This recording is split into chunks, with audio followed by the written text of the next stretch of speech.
Semana retrasada, nós começamos a pregar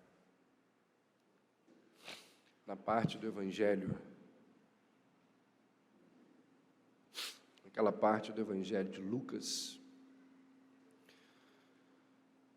que fala das bem-aventuranças. E como a versão de Mateus é mais completa que a de Lucas, eu quero convidar você a gente ir para lá, Mateus 5.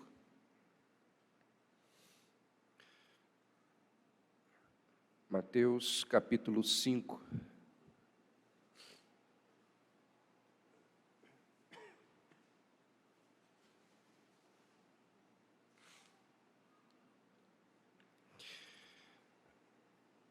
A partir do verso 1, vendo Jesus as multidões, subiu ao monte, e como se assentasse, aproximaram-se os seus discípulos, e ele passou a ensiná-los, dizendo: Bem-aventurados os humildes de espírito, porque deles é o reino dos céus. Bem-aventurados os que choram, porque serão consolados. Bem-aventurados os mansos, porque herdarão a terra. Bem-aventurados os que têm fome e sede de justiça, porque serão fartos. Bem-aventurados os misericordiosos, porque alcançarão misericórdia. Bem-aventurados os limpos de coração, porque verão a Deus. Bem-aventurados os pacificadores, porque serão chamados filhos de Deus. Bem-aventurados os perseguidos por causa da justiça, porque deles é o reino dos céus. Bem-aventurados sois quando, por minha causa, vos injuriarem e vos perseguirem, e mentindo disserem todo mal contra vós. Regozijai-vos e exultai, porque é grande o vosso galardão nos céus, pois assim perseguiram aos profetas que viveram antes de vós. Vamos orar. Ó Deus, ajuda-nos a nos achegarmos de forma humilde, honesta, reverente à Tua palavra, diante da Tua palavra. Ajuda-nos aqui, ó Deus, que as nossas mentes e corações estejam atentos àquilo que o Senhor tem a nos dizer. Em nome de Jesus, amém.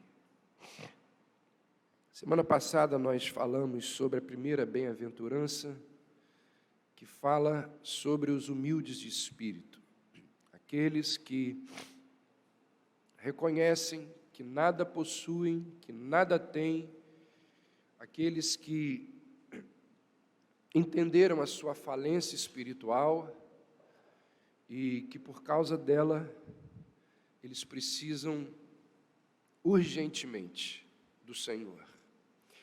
A segunda bem-aventurança nos fala daqueles que choram. Bem-aventurados os que choram, porque eles serão consolados.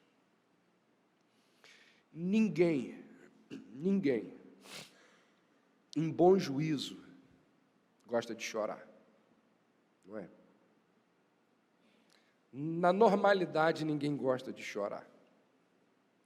Ninguém diz assim: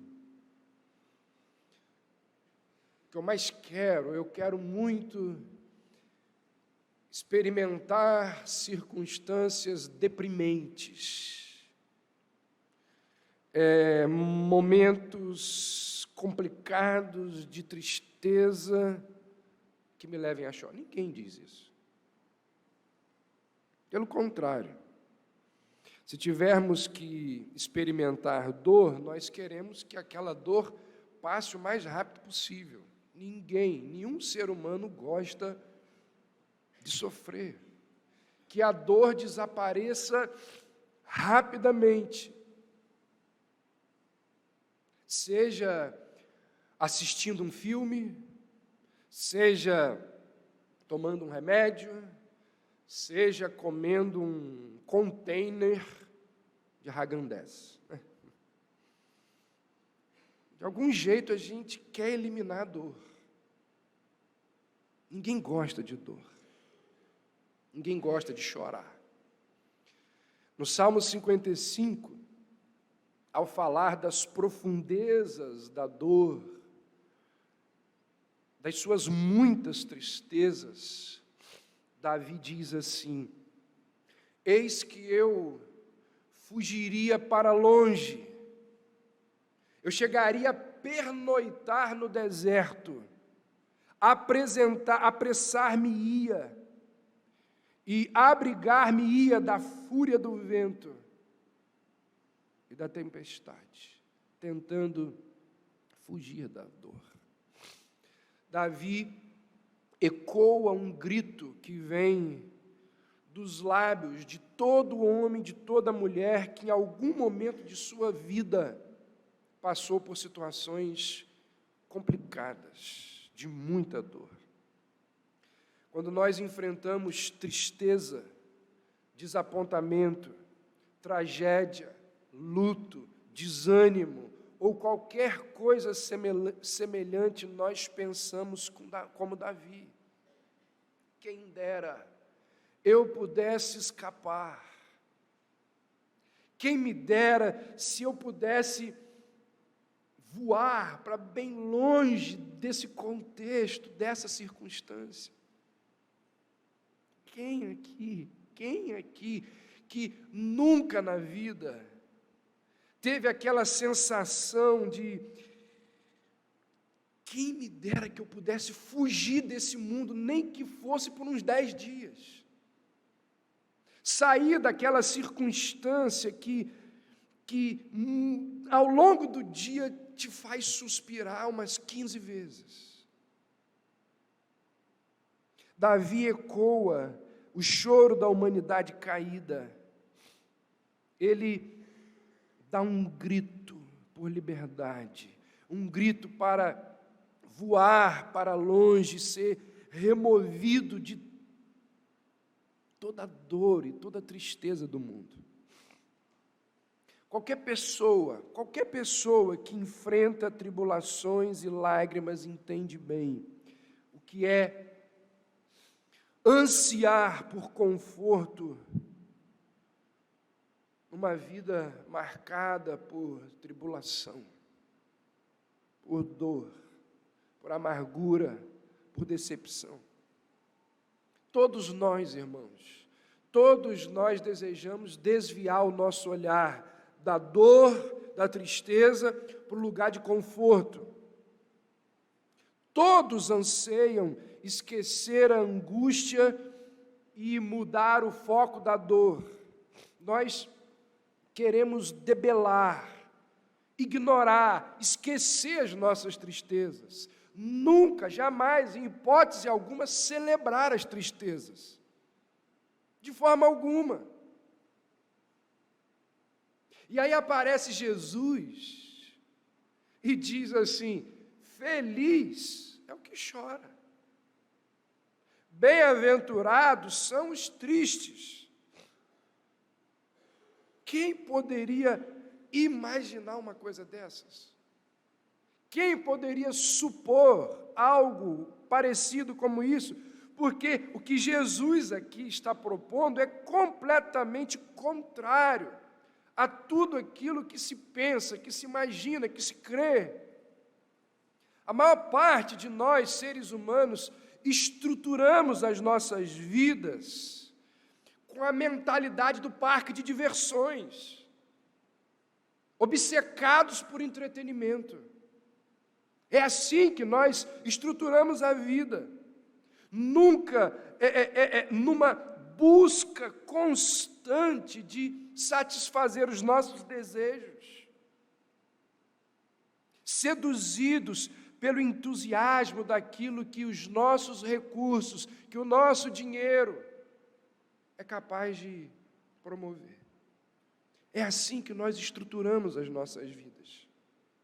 Mas aí aparece Jesus e diz: felizes são os tristes, bem-aventurados são os que choram. E o que a gente pode pensar sobre isso? A primeira coisa que a gente deve pensar sobre esta bem-aventurança é que chorar,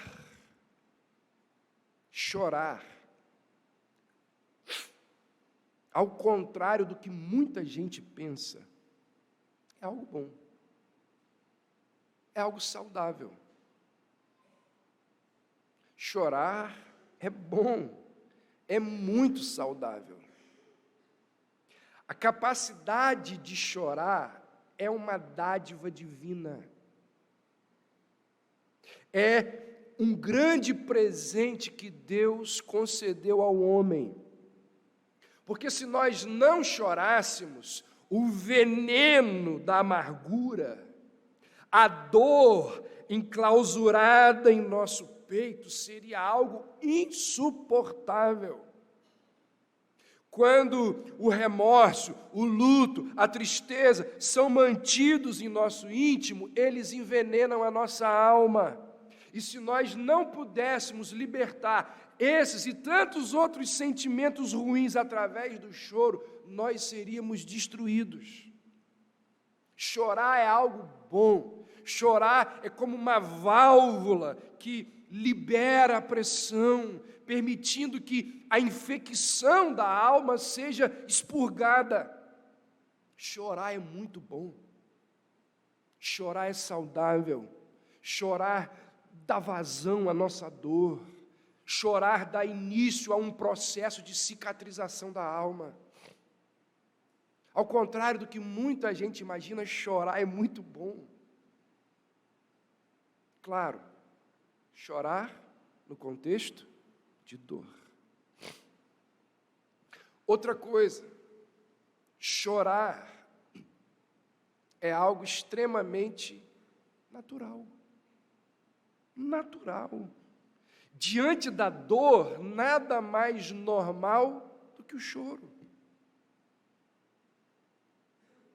Chorar faz parte da condição humana, é um atributo da nossa natureza feito pelo próprio Deus.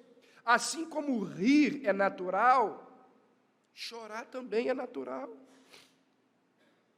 Testemunhando lá o choro de Jesus por Lázaro, os judeus viraram e disseram assim: olhem como ele amava, como ele o amava.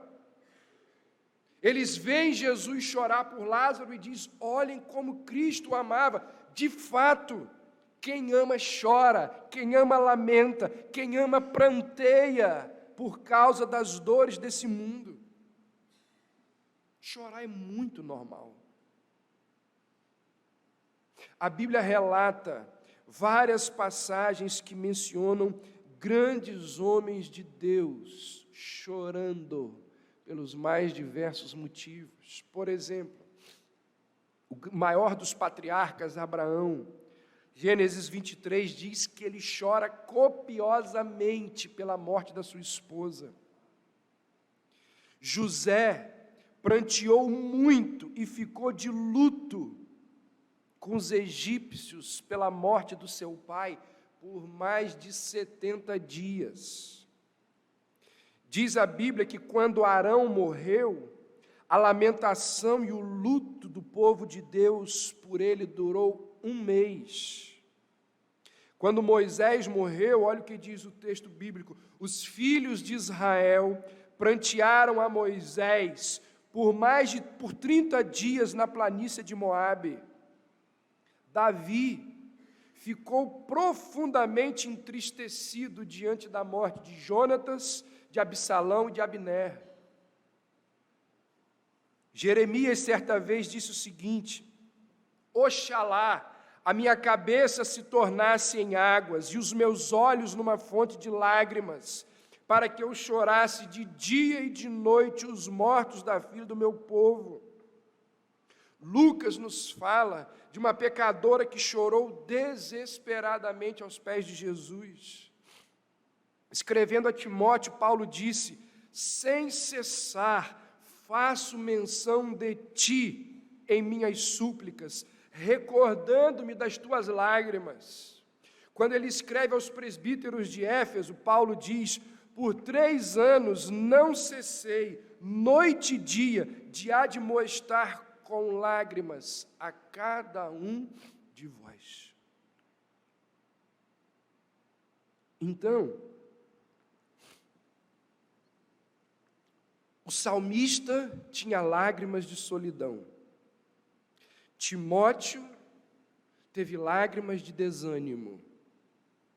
Jeremias teve lágrimas de decepção. Paulo teve lágrimas de preocupação. A pecadora aos pés de Cristo teve lágrimas de devoção. Jesus chorou diante de Lázaro morto e ali diante da incredulidade de Jerusalém. Chorar é algo extremamente natural. Faz parte da nossa condição de homens. Chorar é legítimo. E segundo o Eclesiastes, nós devemos respeitar o tempo de chorar. Existe tempo de chorar. Existem muitas coisas, portanto, que nos fazem chorar.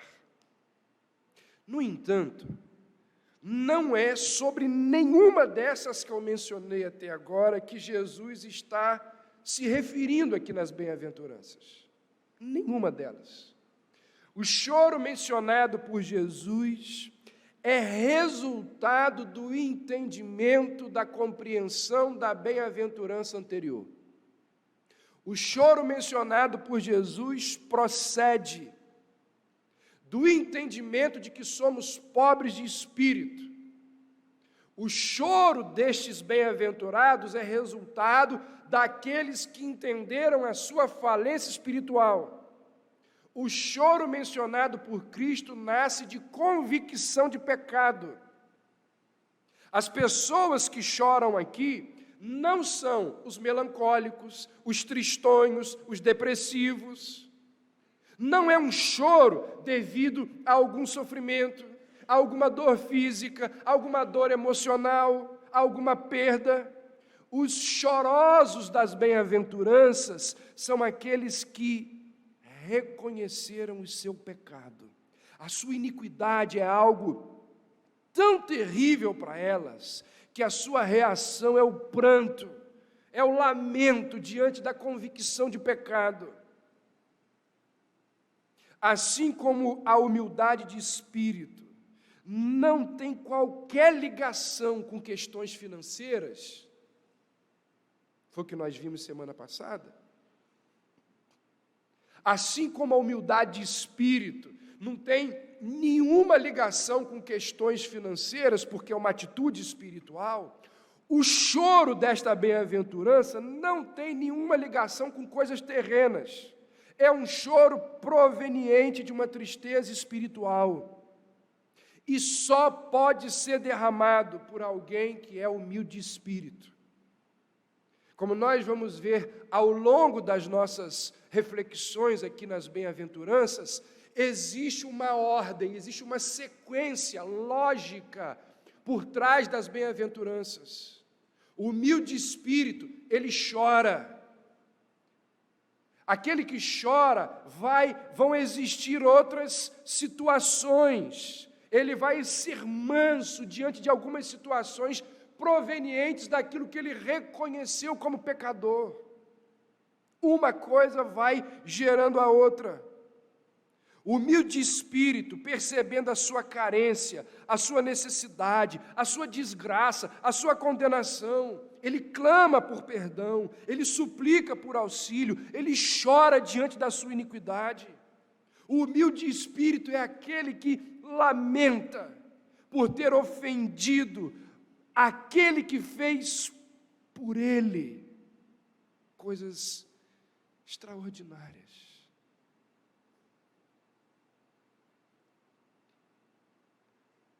Você nunca chorou? Você nunca chorou por ter ofendido a Deus?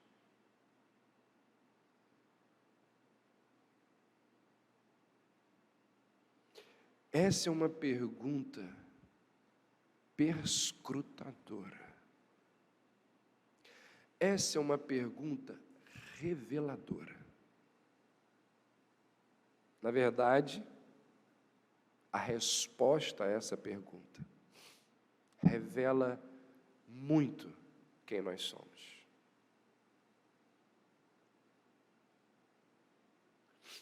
Quero te dizer uma coisa.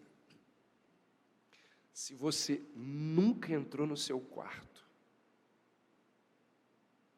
ou seja lá onde for, embaixo de uma árvore, no meio do cruzeiro, se você nunca parou e chorou pelos seus pecados, alguma coisa de errada tem na sua confissão de fé. Porque quem é cristão chora, lamenta várias vezes ao longo da vida pelos seus pecados. Meu irmão, tem alguma coisa errada com a sua fé, se você nunca chorou pelos seus pecados. Bem-aventurados os que choram, surge de dentro de bem-aventurados os humildes de espírito. Não é aleatório, existe uma sequência na exposição de Jesus. Um bom exemplo bíblico desse choro mencionado por Jesus nas bem-aventuranças é o choro de Davi.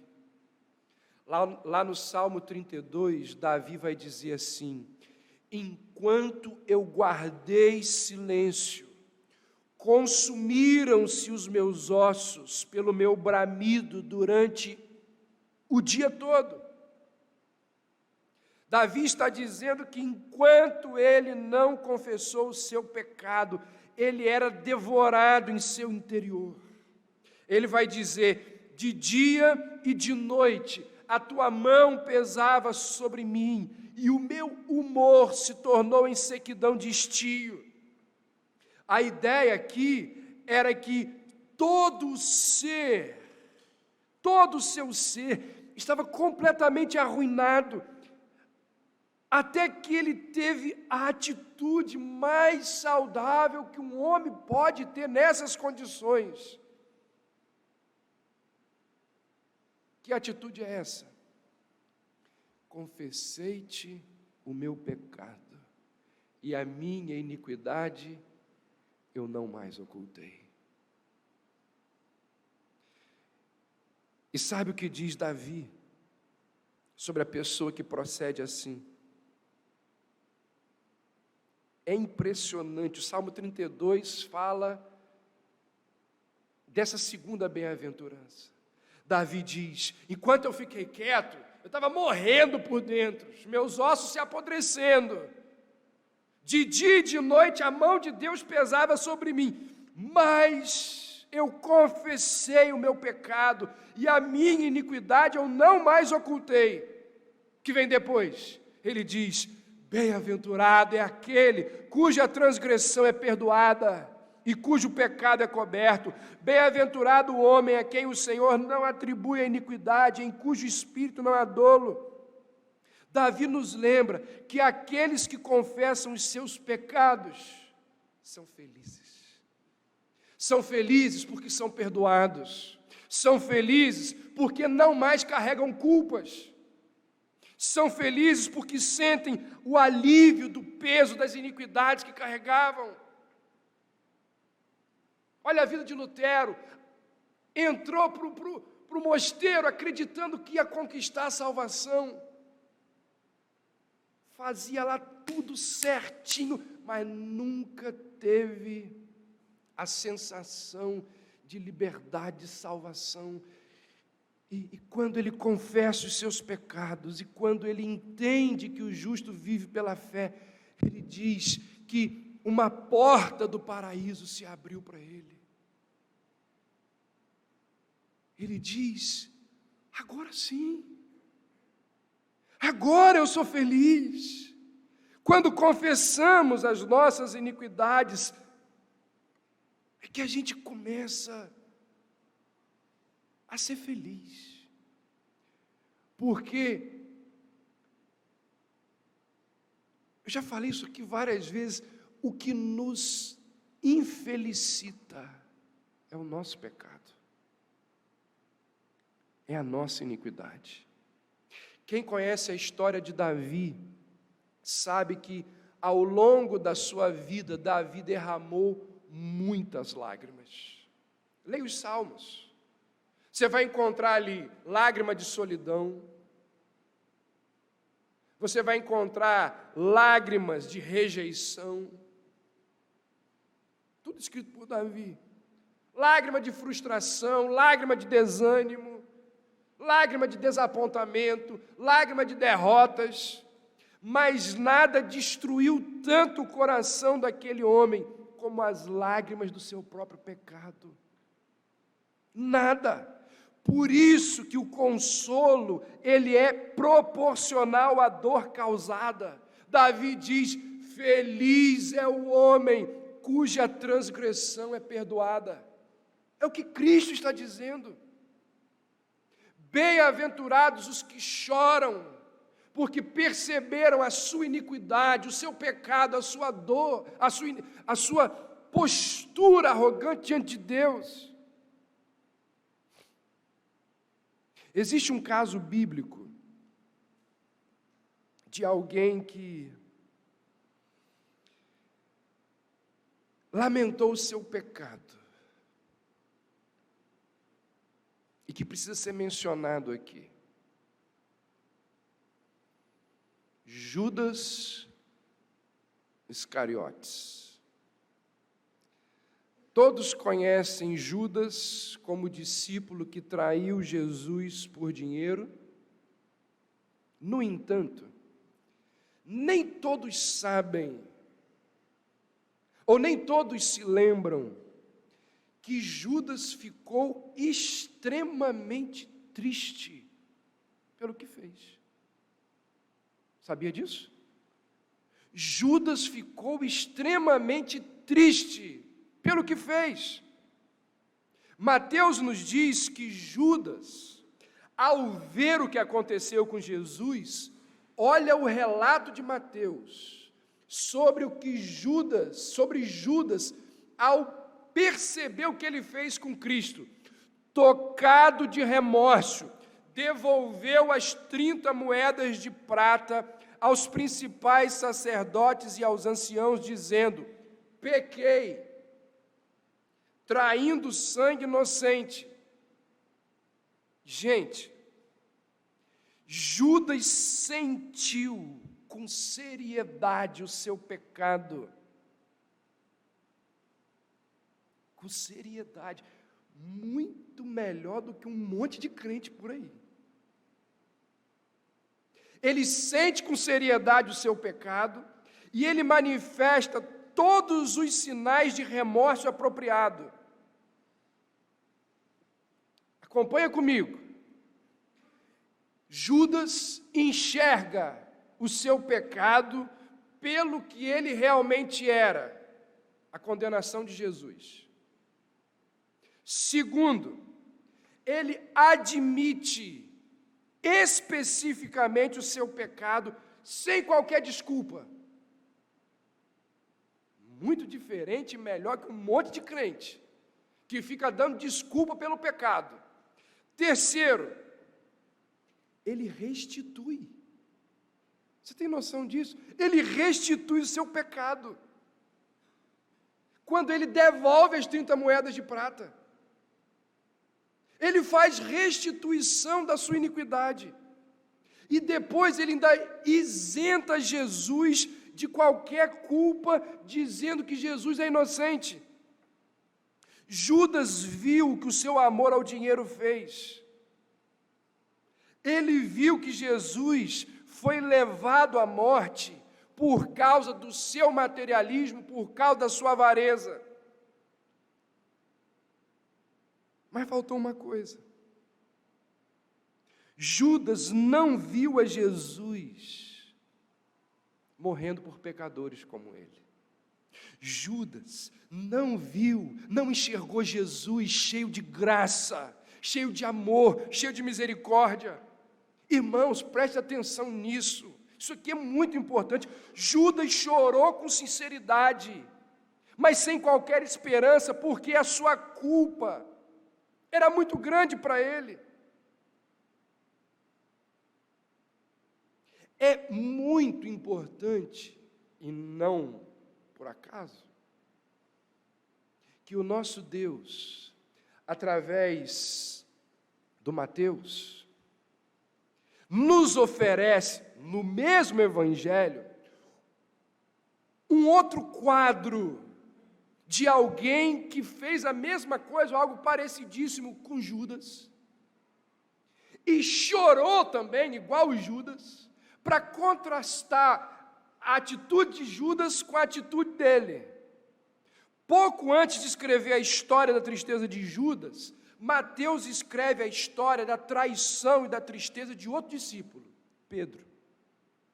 Pedro, assim como Judas, traiu a Jesus e também sentiu profunda tristeza. Só que Pedro, diferentemente de Judas, ele segue em esperança na direção de Cristo. Essa é a diferença entre a tristeza provocada pelo Evangelho e os outros tipos de tristeza. Qual é a diferença? Uma foge para Jesus e a outra foge de Jesus. Um foge na direção de Cristo, outro foge na direção oposta de Cristo. Quando Paulo escreve aos crentes de Corinto, Paulo nos ensina que tristeza não significa arrependimento. Eu vou repetir, porque isso aqui é importantíssimo de você entender. Tristeza não significa arrependimento. A tristeza, segundo Deus, produz arrependimento para a salvação, o qual não traz pesar. Mas a tristeza do mundo opera a morte.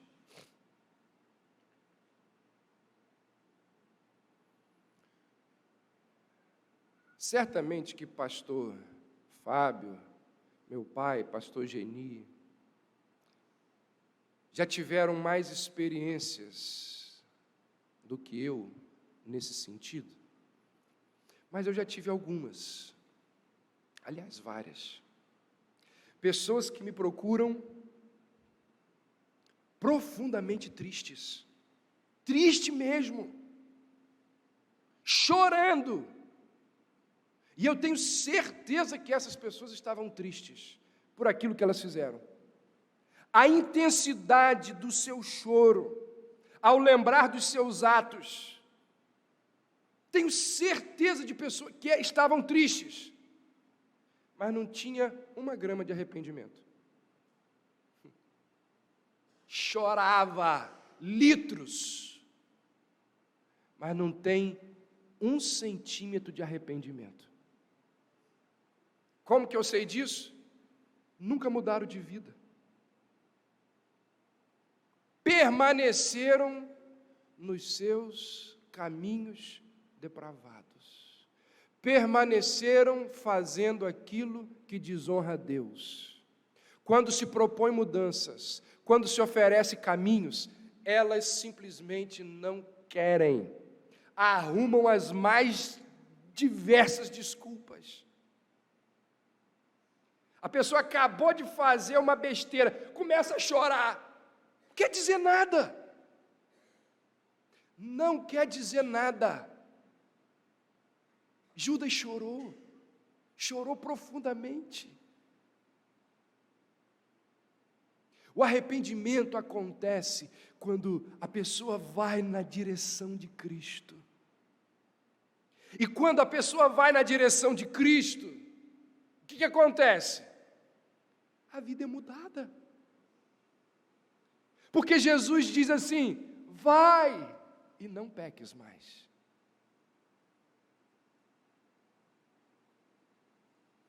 Tem um hino antigo do cantor cristão que dizia assim: o chorar não salva. Não salva. Você olha ali a pessoa aos prantos, chorando, você pensa assim: nossa, houve arrependimento. Dá tempo, filho. Espera. Porque arrependimento genuíno é aquele onde a pessoa vai na direção de Cristo e os seus maus caminhos são alterados. A sua vida é outra. Às vezes acontece isso, né? A gente olha para o nosso filho ali chorando, contrito, vê um irmão ali chorando. Há um pastor reformado chamado Tiago Cavaco. Num dos seus livros, ele diz o seguinte, eu acho que eu coloquei aí. Ele diz assim: essa juventude chega até mim verdadeiramente triste. Não ponho em xeque 1 centímetro da autenticidade dessa tristeza. Mas esse lamento não se encontra necessariamente arrependimento. Arrependimento genuíno ocorre quando ele deixa de ser apenas um sentimento e passa a ser um comportamento. Viu só? Arrependimento genuíno ocorre quando deixa de ser apenas sentimento e passa a ser comportamento. Se há muita tristeza, mas as nossas ações permanecem as mesmas, é sinal de que o que está acontecendo não é ação do Espírito Santo, é apenas atrição.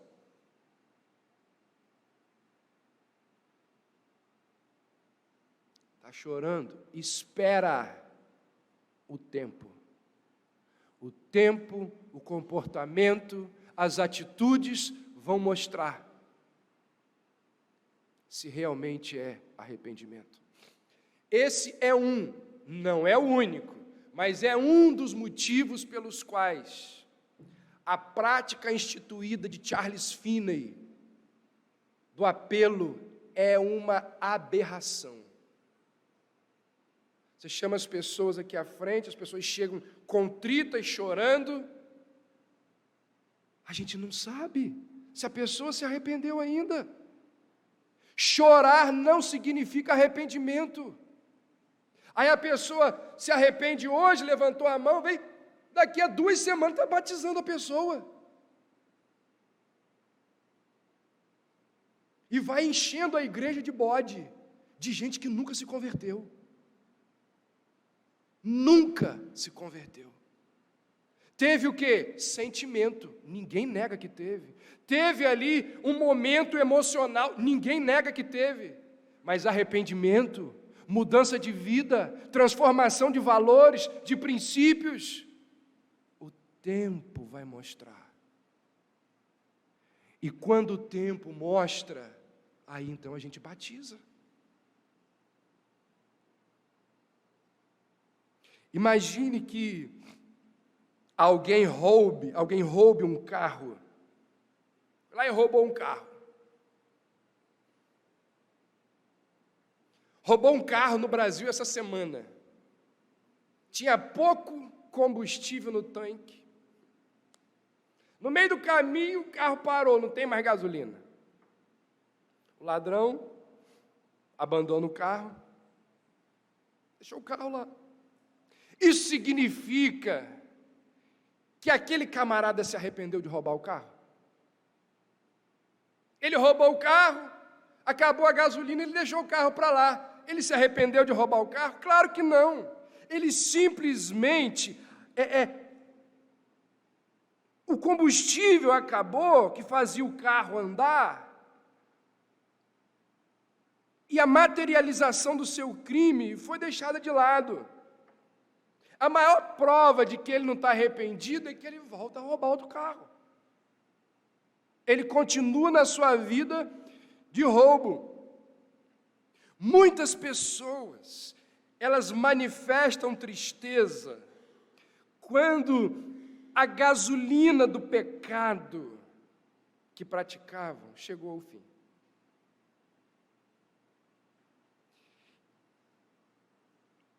É muito fácil afirmar que está arrependida e que a partir daquele momento elas vão abandonar o pecado.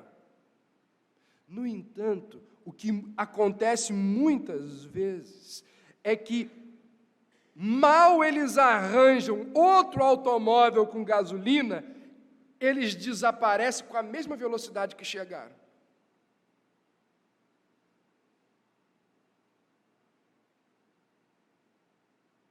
Lamento não significa arrependimento.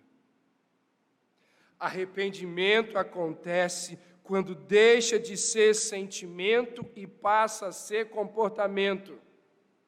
Pode existir muita tristeza, mas se as ações permanecem as mesmas, é sinal de que o que está acontecendo não é a ação do Espírito Santo. Isso significa que só é possível ajudar os tristes, que são tristes, arrependidos. A tristeza de Judas não foi arrependimento. Arrependimento acontece quando nós percebemos o nosso pecado e nos voltamos para Deus. Judas, diferentemente de Pedro, não se volta para Jesus. E o que acontece é que, quando nós nos voltamos para Deus, nós somos consolados. Bem-aventurados os que choram, genuinamente, porque eles serão consolados. Preste atenção nisso. Jesus não diz que os chorões são bem-aventurados porque choram. É uma grande diferença isso daqui. Vou repetir. Cristo não diz que os chorões são bem-aventurados porque choram. Não é isso. Os chorões são bem-aventurados porque eles serão consolados. Esse porquê é muito importante. Esse porquê nos mostra que a base para a felicidade dos que choram é a certeza do consolo da parte de Deus. Você será bem-aventurado não porque chora, mas porque receberá o consolo de Deus. Judas chorou, mas não recebeu o consolo de Deus. E assim ele foi consumido pelo seu remorso e se suicidou.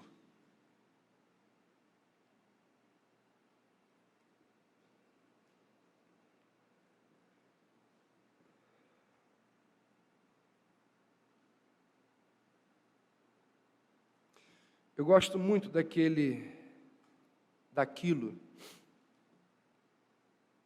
que alguém percebeu sobre o arrependimento de Pedro. Tem umas pessoas a quem Deus concedeu uma capacidade especial, diferente. não só a capacidade, mas uma iluminação também. E eles percebem detalhes nas Escrituras que são, assim, coisas extraordinárias. Detalhes que quem não estuda com afinco as Escrituras nunca percebe, jamais vai enxergar.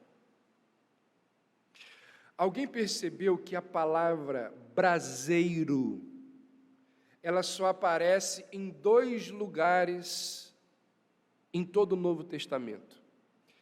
A primeira vez ela aparece na casa de Caifás, no momento em que Pedro nega a Cristo. Lucas 22, 55, é a primeira vez.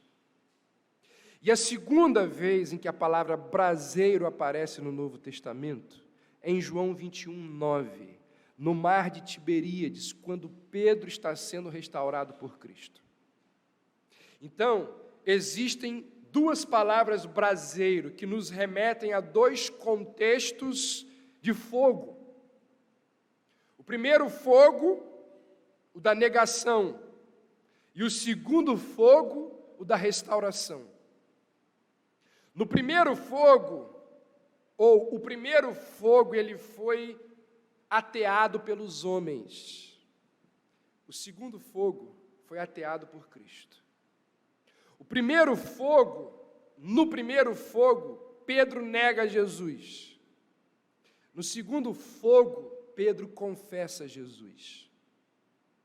E entre a experiência na casa de Caifás e a restauração no mar de Tiberíades, passam alguns dias. E o que foi que levou o Pedro de um fogo para o outro? Do fogo da negação para o fogo da redenção. Entre esses 2 acontecimentos, entre esses 2 momentos, existem 2 acontecimentos. Entre o fogo na casa de Caifás e o fogo no mar de Tiberíades, existem 2 coisas importantíssimas: as lágrimas de Pedro e a cruz de Jesus Cristo. Ambos são essenciais, porque se Pedro tivesse derramado lágrimas, mas não tivesse visto a cruz, ele teria ficado desesperado. Foi o que aconteceu com Judas. Se ele tivesse visto a cruz, mas não tivesse derramado lágrimas, ele ficaria arrogante. Mas quando ele derrama lágrimas e ele se encontra com a cruz, ele conhece a redenção. Junte as lágrimas do pecador e a cruz do Salvador, e o resultado é uma escolta que tira qualquer pessoa do abismo da culpa. É preciso chorar pelos pecados, mas também é preciso ser consolado. Do contrário, nós afundamos em desespero, nós afundamos em culpa da mesma maneira que Judas. Por isso que a segunda parte da bem-aventurança é tão importante: eles serão consolados. Se o choro genuíno procede da convicção de pecado produzido pelo Evangelho, então o consolo verdadeiro tem de vir somente de Deus por meio do Evangelho. Aquilo que foi usado para causar o choro é usado para trazer consolo, o Evangelho. Irmãos, o Evangelho nos mostra os seres miseráveis que nós somos. O Evangelho nos mostra que não existe nada em nós que possa mudar esse quadro caótico de pecado que existe em nosso ser. Mas o Evangelho também nos mostra que todo o nosso pecado e os seus efeitos foram vencidos por Cristo na cruz. Quem não sabe desta segunda parte acaba desesperado como Judas. A quem é revelada esta boa nova, consolo do céu é dispensado sobre o seu coração. A primeira pergunta e a resposta do Catecismo de Heidelberg diz assim: primeira pergunta: qual é o único consolo na vida e na morte? Resposta: que eu, com corpo e alma, tanto na vida quanto na morte, não sou de mim mesmo, mas pertenço ao meu fiel Salvador Jesus Cristo, que com seu sangue precioso realizou a satisfação de todos os meus pecados e me livrou de todo o poder do diabo e me preserva de modo que, se a vontade de meu Pai Celestial, nenhum cabelo caia da minha cabeça, sim, de modo que todas as coisas sejam subservientes à minha salvação. E Ele, portanto, por meio de seu Espírito Santo, também me assegure da vida eterna e me faça sinceramente disposto e pronto para daqui por diante viver para Ele. Por meio do Evangelho, Jesus permite àqueles que choram experimentarem consolo verdadeiro. A Bíblia nos diz que o nosso Deus é um grande consolador. Salmo 30, a sua ira dura só um momento. No seu favor está a vida. O choro pode durar uma noite, mas pela manhã virá o cântico de júbilo. Salmo 50, verso 15. Invoca-me no dia da angústia, e eu te livrarei. Isaías 55, 7. Deixe o ímpio o seu caminho e o homem maligno os seus pensamentos, e volte-se para o Senhor, que se compadecerá dele, e para o nosso Deus, porque é generoso em perdoar. Lá no céu, diz a Bíblia, que o nosso Deus enxugará toda lágrima, e a morte já não mais existirá. Não haverá luto, nem pranto, nem dor.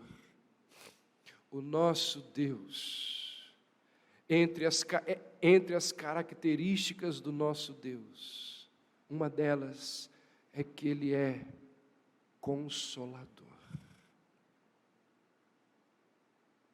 Jesus diz: felizes são aqueles que choram. Choram não porque o filho perdeu o emprego.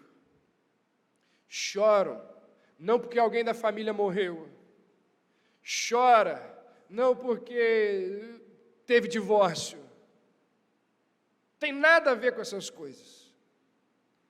Feliz é aquele que chora por causa dos seus pecados.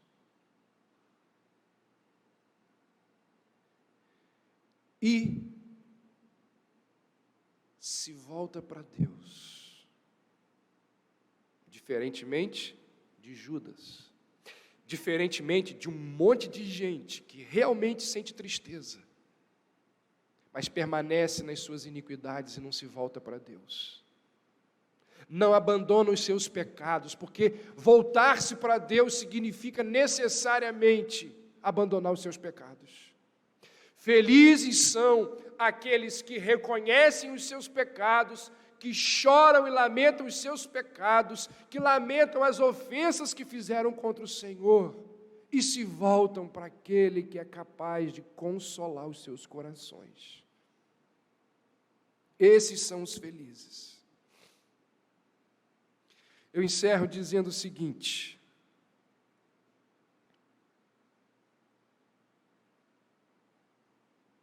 O cristianismo dos nossos dias não mostra mais ao homem o seu pecado.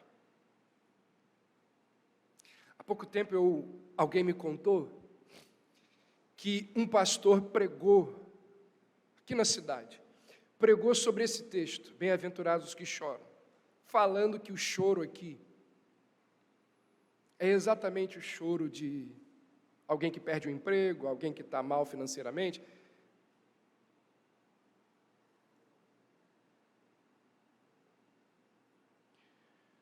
Um dos motivos, não é o único, um dos motivos é porque não se fala mais de pecado. Não se fala mais de pecado. Não se confronta mais os homens nas suas iniquidades. Raras são as pregações que falam da necessidade de arrependimento e de mudança de vida.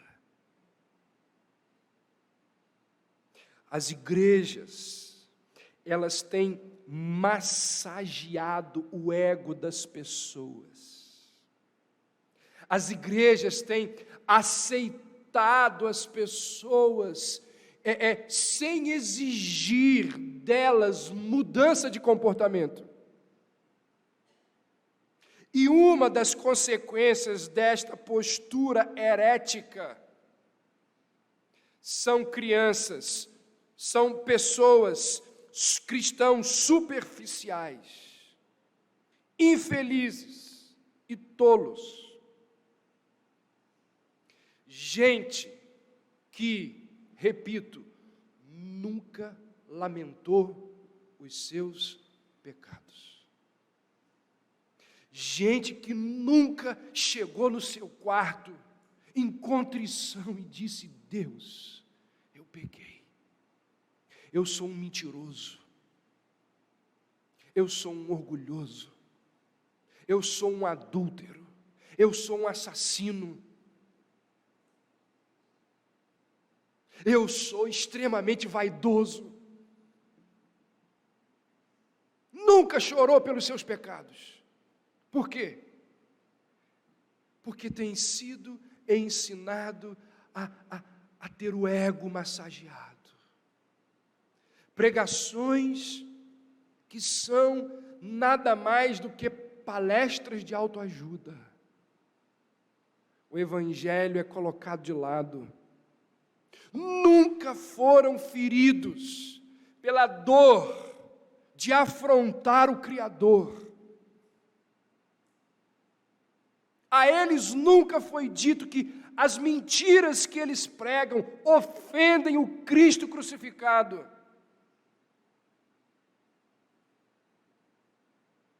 As consciências destas pessoas nunca foram despertadas para a imoralidade que é pecar contra Deus. O cristianismo dos nossos dias não mostra ao homem o seu pecado. É por isso que nós temos no Brasil, não sei quantos, acho que estava na casa dos 30 ou 40 milhões de evangélicos. E o nosso país continua a lama moral que é. Porque desses 40 milhões, coloca aí, se não a maioria, nunca foi confrontado em seus pecados. Nunca. Essas pessoas, membros de igreja, precisam ser afligidos, confrontados, precisam entender que são pecadoras, e chorar, e lamentar pelos seus pecados, e lamentar pelas suas iniquidades que colocaram Cristo na cruz. Só assim, elas poderão ser bem-aventuradas. Ninguém jamais entrou no reino de Deus sem antes lamentar as suas iniquidades. A alegria que não nasce do arrependimento é fugaz. A alegria que não nasce do arrependimento é passageira, é efêmera, é a alegria do poeta que diz: e agora, José? A festa acabou. O povo sumiu, a luz apagou e a noite esfriou. Lembrando o quê? Que tinha alegria enquanto tinha festa. É fugaz, é passageira. A bem-aventurança do choro é resultado da bem-aventurança da pobreza de espírito. Jesus está dizendo: feliz. Lembra lá que nós vimos aqui as definições de felicidade que o mundo ao longo da história tem concedido? Jesus diz assim: feliz, feliz é o que chora debaixo de convicção de pecado e é consolado pelo Senhor. Esse é feliz. Esse poderá e será feliz, mesmo quando não estiver feliz.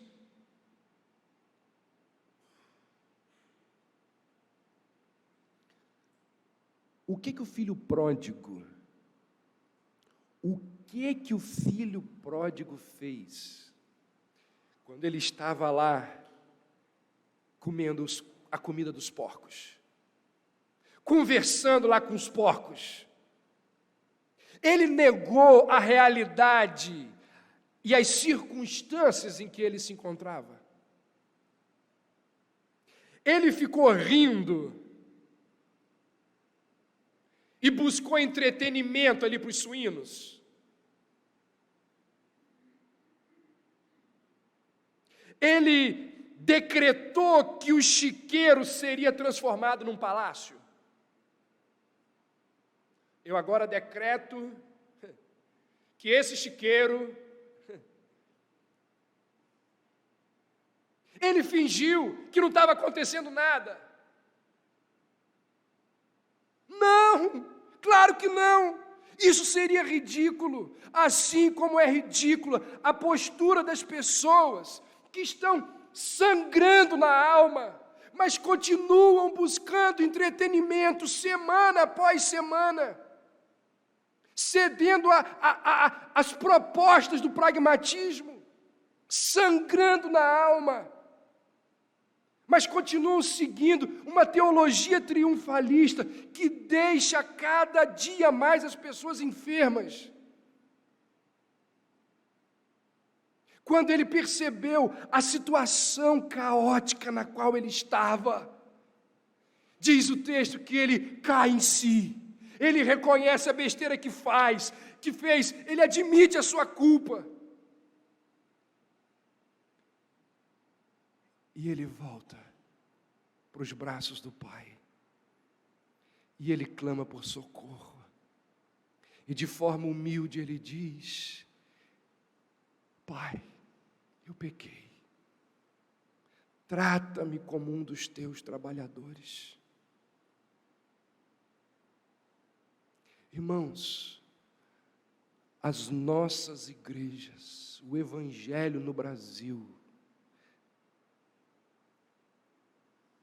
tem sido lançado aos porcos. Nós precisamos voltar a pregar aquele que foi o tema principal de João Batista, de Jesus Cristo, dos profetas, dos apóstolos: arrependei-vos, e mostrar às pessoas o que é arrependimento genuíno. Você entende que a proposta de Jesus como caminho para a felicidade é completamente diferente daquilo que a gente ouve por aí.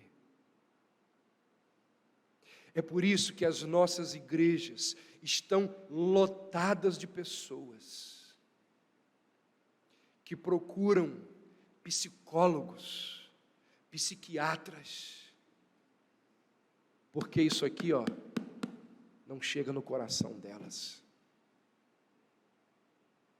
Porque a palavra de Deus nunca chegou no coração dessas pessoas.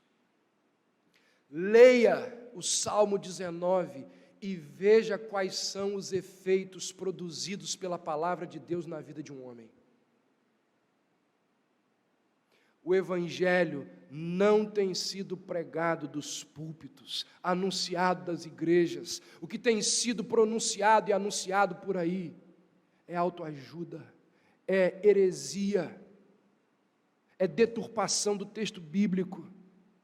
Nós precisamos voltar a pregar o Evangelho, para que as pessoas sejam confrontadas com os seus pecados, entendam que arrependimento não é só sentimento, é muito mais do que sentimento, é atitude. E quando elas entendem isso, elas se voltam para Deus, que as consola. E o resultado são pessoas felizes, apesar das circunstâncias, apesar dos contextos. Salvação, alegria, sentido para a vida, só pode vir como resultado pelo choro dos pecados cometidos. Bem-aventurados os que choram, porque eles serão consolados. Vamos orar?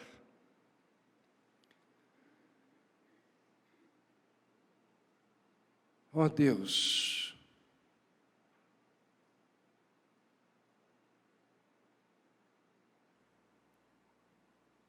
ó Deus,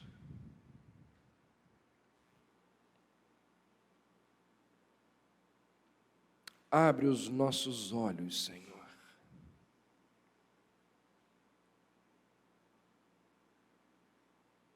Abre os nossos corações.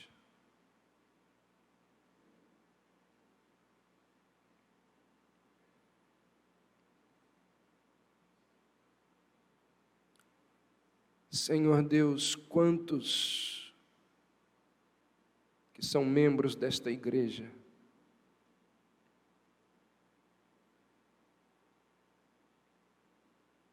que nunca choraram pelos seus pecados.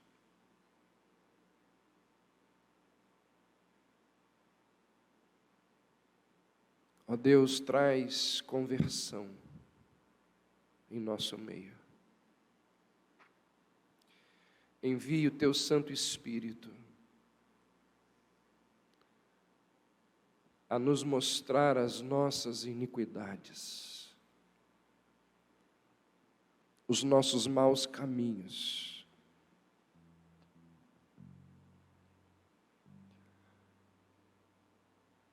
Ó Deus, que os jovens que vivem vidas dissolutas, indiferentes para com a Tua palavra, negligentes para com a Tua igreja,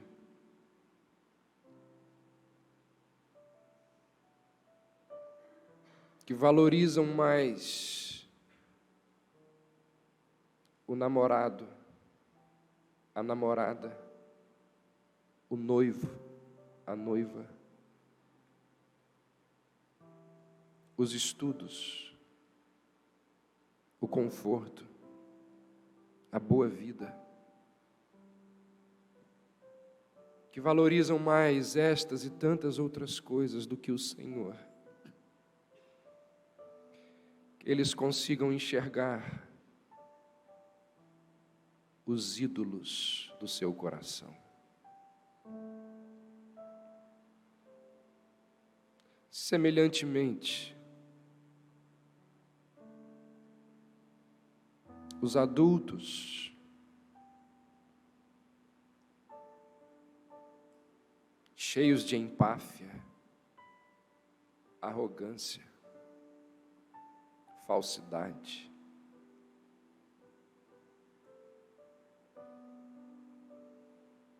Brigões, irados, incrédulos,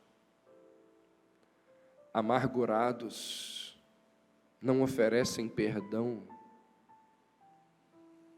gostam de fazer o outro sofrer. Ó Senhor, nosso coração é uma fábrica de ídolos, como disse Calvino. Nosso coração produz pecado quase que o tempo todo. Senhor, se o Senhor não enviar o Teu Espírito, que é aquele que tem o poder para chamar de forma eficaz o homem dos seus maus caminhos, nós vamos ficar aqui, ó Deus, durante anos, décadas, e as pessoas não serão transformadas. Por isso nós te pedimos, ó Deus, envia o Teu Espírito Santo para convencer-nos das nossas iniquidades, das nossas mazelas, dos nossos maus caminhos. Dispensa sobre nós, ó Deus, o Teu favor, para que sejamos capazes de enxergar. E mais do que isso, para que tenhamos condições de chorar, de lamentar aqueles nossos gestos, atos, posturas de vida que ofendem a Jesus Cristo.